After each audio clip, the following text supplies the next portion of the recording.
conversar com a coordenadora de pesquisa da articulação Agro é Fogo, Carolina Motoc.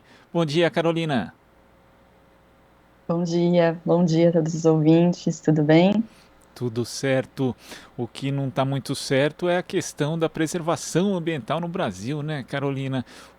Diversos incêndios têm sido usados como arma no avanço da grilagem de terras e na expulsão de comunidades de seus territórios, e esse é o cenário que é descrito no dossiê Agro é Fogo, que teve sua segunda fase lançada na última quarta-feira. Primeiro, Carolina, eu gostaria que você explicasse o que é articulação, o que é também o dossiê Agro é Fogo e no que essa segunda edição difere da primeira que foi lançada em março. Beleza.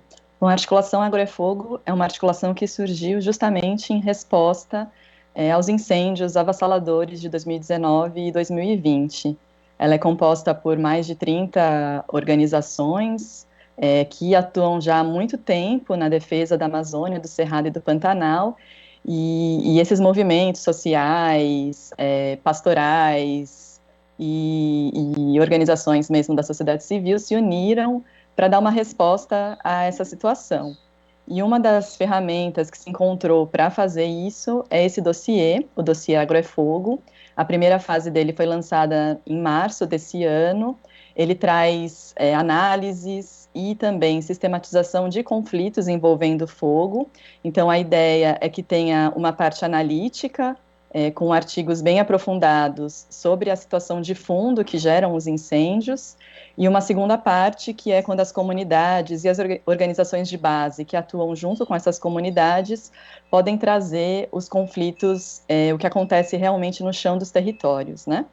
Então, isso foi lançado pela primeira vez em 2021, esse ano mesmo, em março, mas o que a gente vê é uma permanência dessa situação. Por mais que nesse ano não tenha tido mais tanta projeção na imprensa e de modo geral, né, eu acho que se fala bastante do desmatamento ainda, mas os incêndios a gente vê uma continuidade.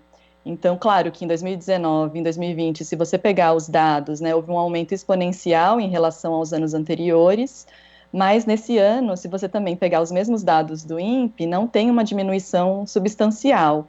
Então, o que acontece é que a gente pode dizer que esses eventos de 2019 e 2020 não são eventos esporádicos, né? O agronegócio tem usado o fogo como uma arma sistematicamente, e aí a gente fala nesse sentido de incêndios florestais, né? Quando se bota fogo na floresta ou em grandes áreas, esse incêndio sai do controle, mas também de queima de casas, queimas de roças, atualmente, muitas queimas de casas de reza.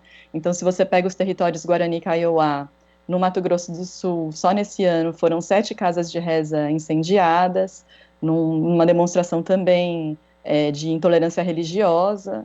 Então, essa situação ela é uma situação permanente. Claro que em 2019 e 2020 a gente tem um contexto político em que o presidente da República incentiva a invasão dos territórios, incentiva essas ações coordenadas mesmo, criminosas de invasão.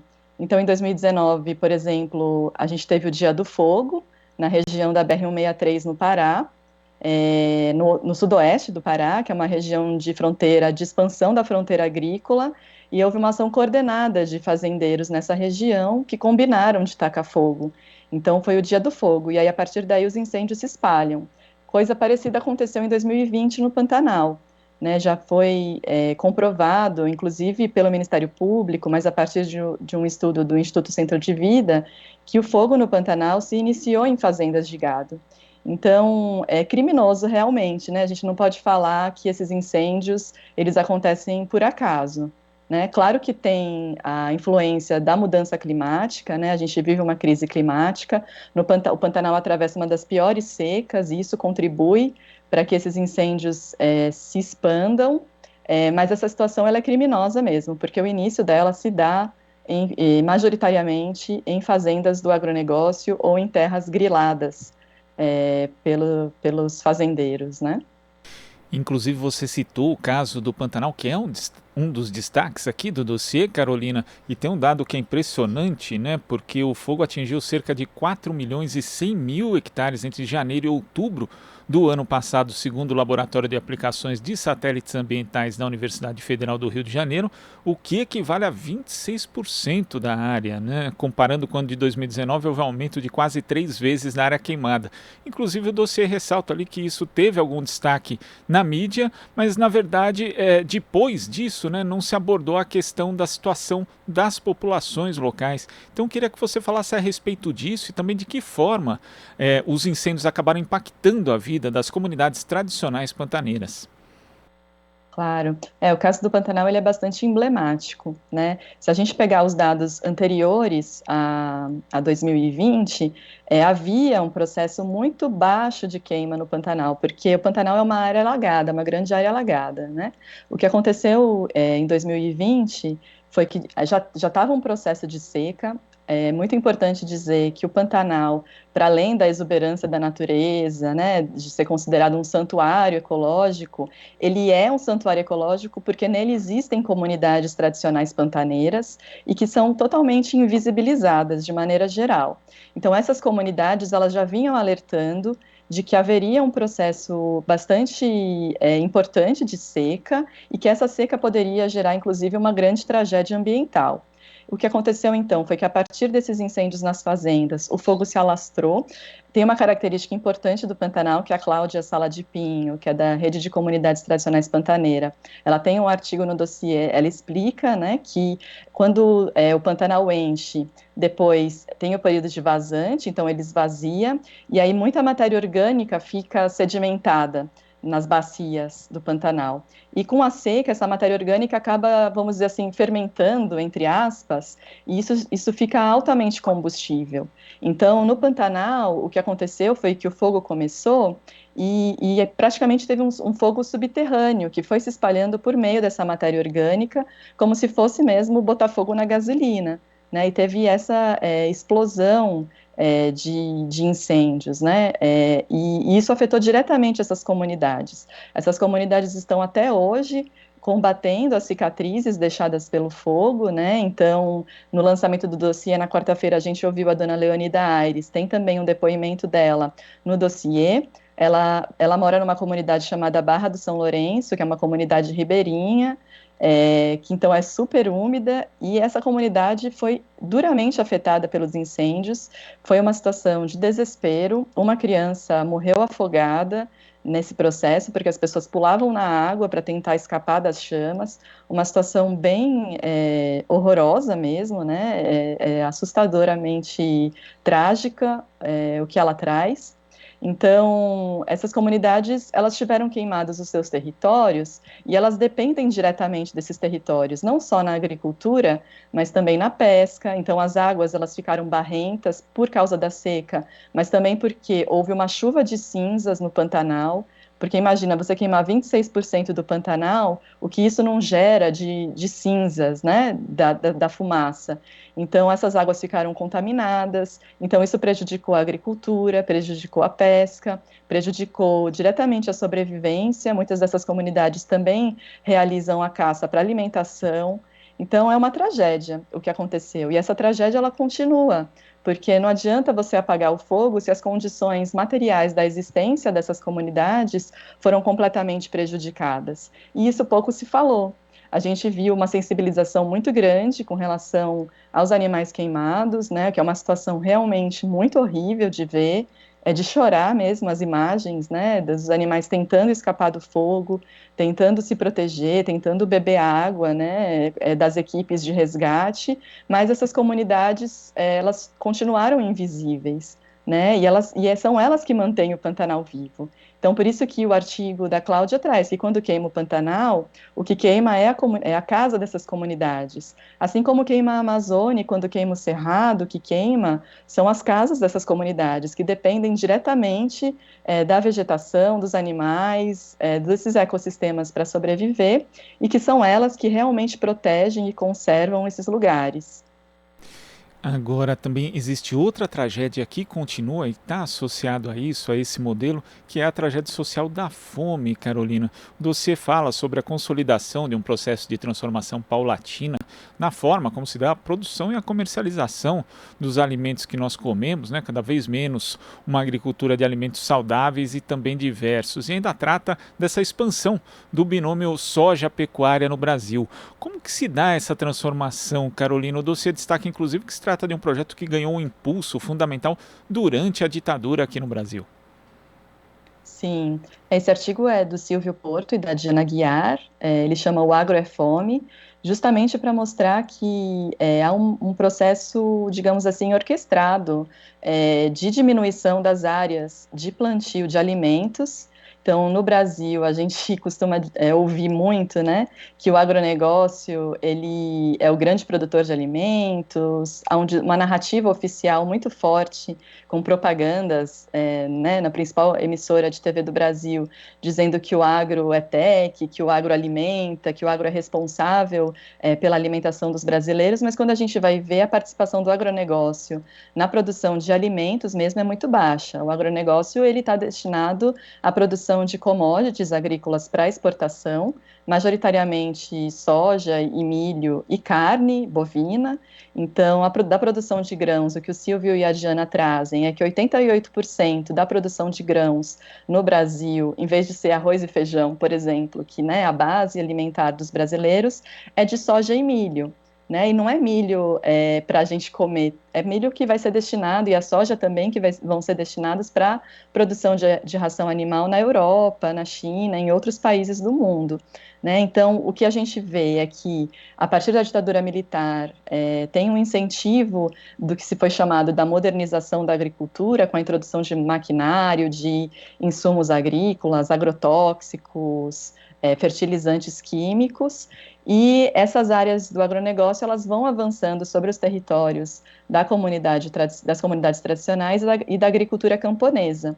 Então, se antes a produção de alimentos ela era muito mais regional e localizada, com o agronegócio ela passa a ser uma produção que é incluída na cadeia global de produção, com cadeias longas, de abastecimento, necessidade de infraestrutura de estradas, portos, e isso faz com que a produção de alimentos ela venha diminuindo. Então, por exemplo, o Maranhão é um estado que tradicionalmente produzia muito arroz pela agricultura familiar. E essa produção, com o avanço da soja, do gado, vai sendo substituída. E aí o que acontece é que, de repente, os maranhenses passam a depender da produção de um arroz que vem do sul. Então, imagina o quanto isso não implica em custos na alimentação e na ampliação da insegurança alimentar. Então, a gente vê que, ao mesmo tempo em que a insegurança alimentar ela vai aumentando no Brasil, também vai diminuindo a disponibilidade per capita de arroz e feijão.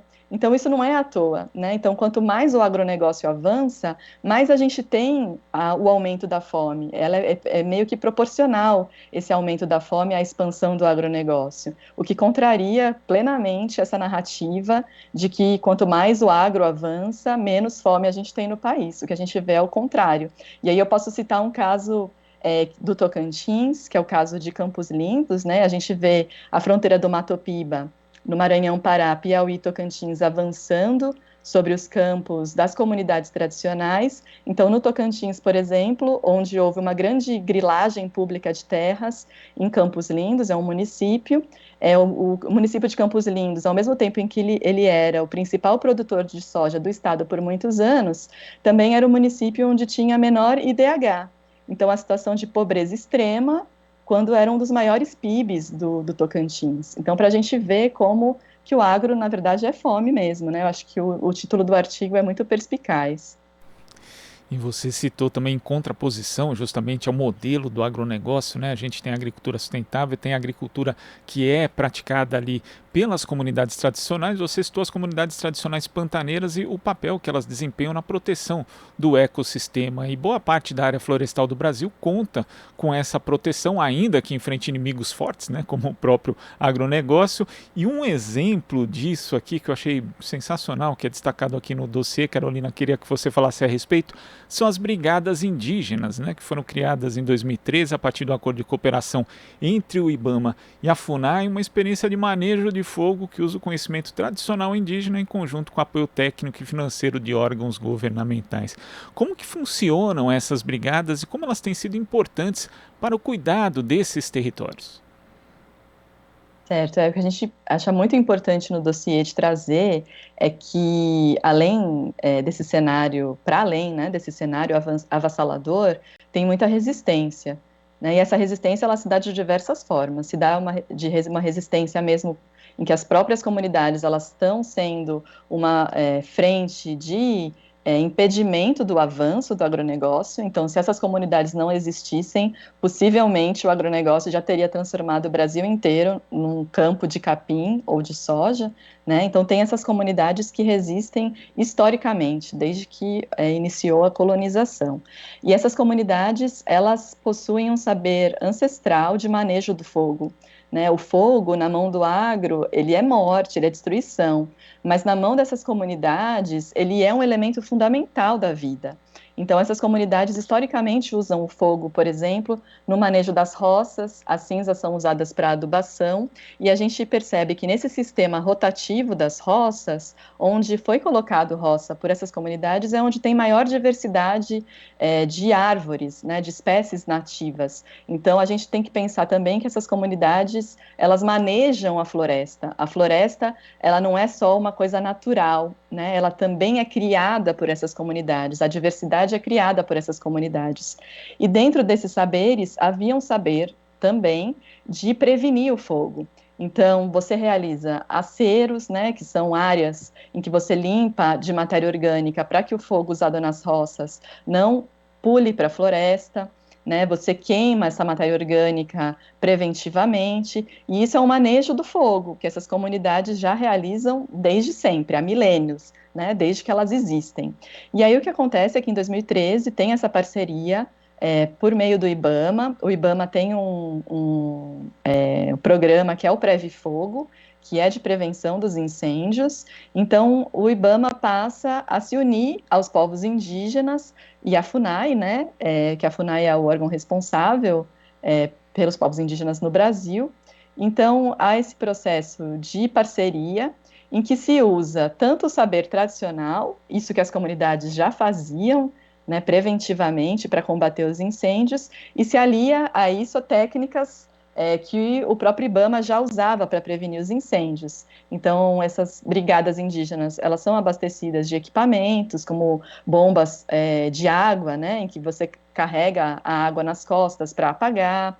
Esse manejo do fogo, ele é realizado, então esse processo de prevenção é realizado de forma sistematizada. Então, além das brigadas indígenas, dessa parceria com o IBAMA, as brigadas, as comunidades também têm brigadas autônomas, né? Mas essa parceria ela é muito importante, porque são fornecidos equipamentos, são fornecidos equipamentos, inclusive, para monitoramento desse processo, né? Então, se há um incêndio em determinado ponto do território, essas equipes são deslocadas para esse local para combater as chamas. Então, a parceria é muito importante, mas o que a gente vê é que esses órgãos, tanto a FUNAI quanto o IBAMA, estão passando por um processo de sucateamento, né, que compromete, inclusive, a efetividade dessas brigadas. Então, são processos muito interessantes de parceria que precisam ser reforçadas, que precisam de investimento para continuarem sendo efetivas. Agora, Carolina, para a gente concluir aqui, inclusive, quem acompanha o Jornal Brasil Atual pode acessar, né, as duas fases do dossiê Agro é Fogo no agroefogo, sem acento, .org.br. É um conteúdo muito rico, muito importante disseminar esse tipo de informação. Queria saber se o dossiê já teve duas fases, vai ter uma terceira? Qual a previsão dos trabalhos da articulação daqui para frente?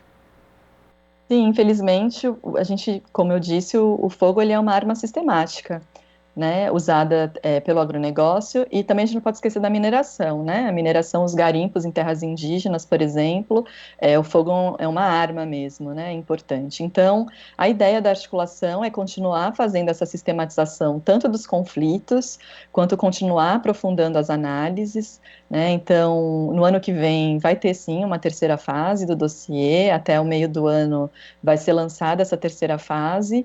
A ideia é que a gente saia da frieza dos números de satélites e mostre de fato o que está acontecendo no chão dos territórios. Então, além dos artigos analíticos, eu acho que é bastante importante quem puder acessar a aba de conflitos do nosso site, porque nela você tem ali depoimentos de comunidades, você tem como que esses incêndios e o desmatamento e a grilagem de terras acaba afetando diretamente a vida desses povos e dessas comunidades. Então, isso é muito importante para que a sociedade brasileira possa reconhecer o grande serviço que essas comunidades estão prestando, não só para o Brasil, mas para o mundo também, né? São elas que estão conservando as nossas florestas, as nossas matas, as nossas águas, e sem ela o Brasil está fadado a ser um grande deserto alimentar, a ser um grande deserto verde de soja, de cana, de gado, em que a gente vai padecer realmente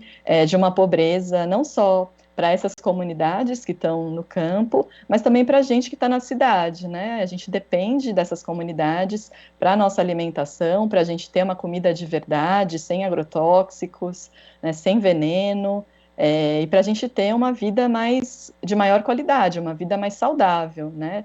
Então, a gente depende extremamente dessas comunidades para continuar vivos. Então, a gente acredita na resistência delas, por isso a sistematização tanto dos conflitos quanto da resistência. Então, a gente continua, assim, sistematizando e denunciando que o agro é fogo, que o agro é morte, que o agro é destruição. Carolina, muito obrigado pela sua participação aqui no Jornal Brasil Atual e até a próxima. Eu que agradeço. Até a próxima e acessem o nosso site e acompanhem a gente nas redes sociais. Obrigada. É isso aí, conversamos com a coordenadora de pesquisa da articulação Agro é Fogo, Carolina Motoki. Você está ouvindo Jornal Brasil Atual. As notícias que os outros não dão.